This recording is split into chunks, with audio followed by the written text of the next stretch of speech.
बहुत पहले की बात है। एक विशाल और खुशहाल जंगल था। उस जंगल का राजा एक शक्तिशाली शेर था। शेर का नाम था रुद्र। रुद्र ने पूरे जीवन जंगल पर निडरता से शासन किया और जंगल के सभी जानवरों का ख्याल रखा। परंतु जैसे जैसे वो बुजुर्ग होने लगे, उन्हें अपनी गद्दी के लिए किसी सक्षम उत्तराधिकारी की जरूरत महसूस होने लगी। एक दिन रुद्र ने घोषणा की कि वह जंगल के नए राजा के लिए एक प्रतियोगिता आयोजित करेगा। इस प्रतियोगिता में जो जानवर प्रभावशाली साबित होगा, वही नया राजा बनेगा।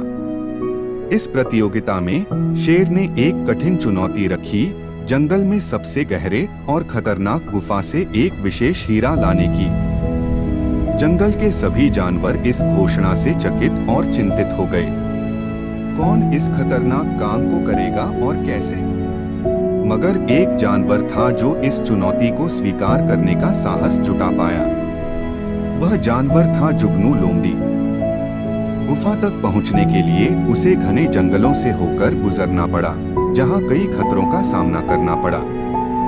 जैसे ही वह गुफा के करीब पहुंचा, उसने महसूस किया कि गुफा में न केवल अंधेरा है, बल्कि कई जंगली जानवर और खतरों से भरी हुई है, जिन्हें पार करना बहुत मुश्किल है। लेकिन जुगनू ने हार नहीं मानी। जुगनू ने अपनी चतुराई और बुद्धिमानी का प्रयोग करते हुए एक योजना बनाई।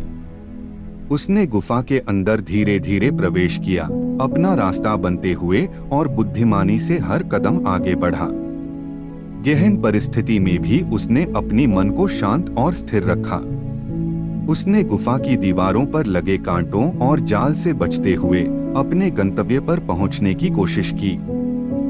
जुगनू ने अंततः हीरे का मणि ढूंढ निकाला, जो गुफा के सबसे गहरे हिस्से में नीचे था। उसने उस मणि को सुरक्षित और ध्यानपूर्वक उठाया और सोचा कि अब उसे कैसे वापस लाया जाए। उसने अपने अनुभव का इस्तेमाल किया और धीरे धीरे, साथ ही साथ सतर्कता से उस खतरनाक गुफा से बाहर निकला। जंगल के बाकी जानवर बहुत उत्सुक थे कि कौन इस चुनौती को पूरा कर पाएगा। जब जुगनू सुरक्षित हीरे के साथ वापस आया, तब सभी जानवर चकित रह गए। शेर रुद्र ने जुगनू की हथियार उठाकर उसकी साहस और बुद्धिमानी की भूरी भूरी प्रशंसा की और उसे जंगल का नया राजा घोषित किया। जुगनू ने जंगल का राजा बनते ही अपने ज्ञान और बुद्धिमानी का इस्तेमाल करते हुए जंगल को और भी समृद्ध और खुशहाल बना दिया।